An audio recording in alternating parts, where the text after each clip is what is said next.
Salut quoi l'ami, j'espère que vous allez bien. On se retrouve aujourd'hui pour parler de Didi B qui est actuellement en train de se faire attaquer pour avoir fité avec ce Tati. Et restez jusqu'à la fin si vous voulez savoir tout ce qui s'est passé. Parce que voilà, actuellement ça fait beaucoup parler. Il y aura d'autres actus, voilà, comme d'hab. Du coup, on se retrouve tout de suite. Oh Jesus Christ, oh Jesus Christ.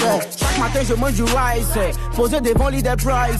La petite est bonne et les ice. Ce vendredi 11, voilà, il y a Tripa Nyene qui a annoncé la sortie de sa mixtape qui s'appellera Destroy. Voilà, il n'a pas manqué de publier les différents teasers de l'annonce de la mixtape sur ces différentes plateformes. Et la sortie de la mixtape est prévue pour ce 23 octobre. On est sur le toit, t'as atterri. Si t'es sur le toit, fais affaire. Faut pas mettre sur le toit, voilà. Il y a Imra qui a remporté récemment le prix Award Influenceur, voilà, dans la catégorie musique. Award Influenceur, c'est une cérémonie de récompense au même titre que les prix. Sauf que là, voilà, il y a la catégorie influenceur, Twitter, Facebook, tout ça. Donc là, Imra n'a pas manqué de publier plusieurs images de son trophée sur ses réseaux. Et aussi des images où on peut l'apercevoir récupérer son trophée. Récemment, Didi B a annoncé une collaboration avec Canal pour annoncer le retour de la NBA sur les différentes chaînes de Canal+. Sa narration pour le retour de la NBA a été pas mal appréciée et je vous laisse voir un extrait. La NBA c'est partout, c'est tout le temps. La NBA c'est un logo, la NBA c'est 3 lettres.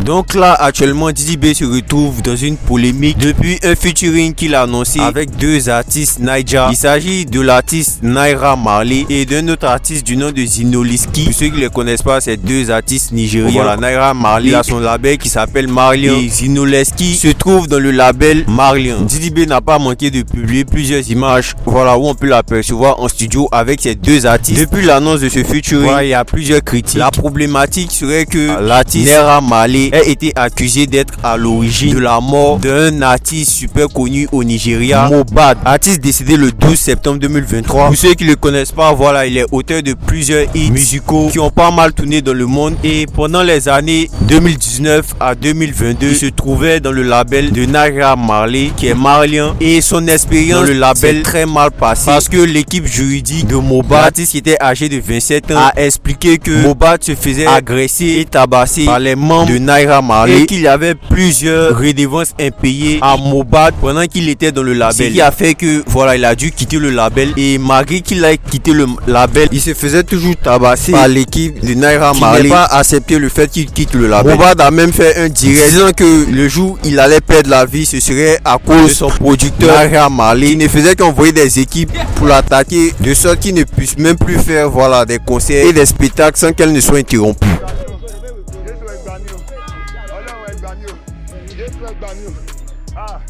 L'artiste est malheureusement décédé le 12 septembre 2023 pour des causes inconnues jusque-là. Les causes de sa mort sont vraiment fous. Voilà, il y a plusieurs rumeurs disant qu'il a été empoisonné. D'autres parlent d'injection. Il avait même été mis en garde à vue en août 2023 par la police de Lagos. Naira Marley a été suspecté d'être à la base de ce décès tragique de Mohbad. La mort de cette étoile montante de la musique nigériane a suscité beaucoup d'émotions au Nigeria. Ce qui a même créé un hashtag disant justice for Mohbad. Une pétition avait même été signée pour interdire le label Marlian, label de Naira Marley. Pétition a été signée par plus de 280 000 personnes sur le site change.org quelques jours après le décès de Mohbad. Certaines chaînes et radios ont même interdit les sons du label Marlian. Donc là, depuis l'annonce de Didi B pour ce featuring avec Naira Marley et Zinoliski qui se trouve dans son label, il y a beaucoup d'avis négatifs. Comme cet internaute qui dit, je cite, le même Naira Marley que même les gens au Nigeria évitent à cause de ce qui s'est passé avec le meurtre d'un jeune de chez eux là. Point d'interrogation. Ah ok. Celui-là qui dit Naira et Zinoliski, ces deux-là, je les déteste du plus profond de mon cœur après la mort de Mohbad. Zinoliski était un ami proche de Mohbad vu qu'ils étaient dans le même label, mais il s'est pris une vague de haine lorsqu'il a décidé de ne pas aborder le sujet de la mort de Mohbad après son décès. Celui-là qui dit, je suis de ceux qui ne sont pas enthousiastes à l'idée d'un feat de Didi B avec ceux-là, surtout après l'histoire de Mohbad dans lequel ils sont mêlés. Didi ne devrait pas, à cause du fait que la lumière n'a pas encore été faite sur la mort de Mohbad. Moi-même j'ai vu, j'ai tiqué. Feat avec quelqu'un qui est accusé de meurtre, en plus des gens qui ne moussent plus. RIP for Mohbad. Ce tétaneux qui dit la honte juste après qu'un média ait annoncé le featuring, ou celui-là qui dit oh, pas très malin de sa part. Didi B, pourquoi chanter avec Zinoliski le trait? Donc voilà, je vous laisse me dire ce que vous en pensez. Voilà, je pense que c'est un cas assez complexe. Du coup, je vous laisse me dire ce que vous en pensez. À me laisser vos différents avis. Et c'était tout pour aujourd'hui. On se dit à la prochaine pour une prochaine actu.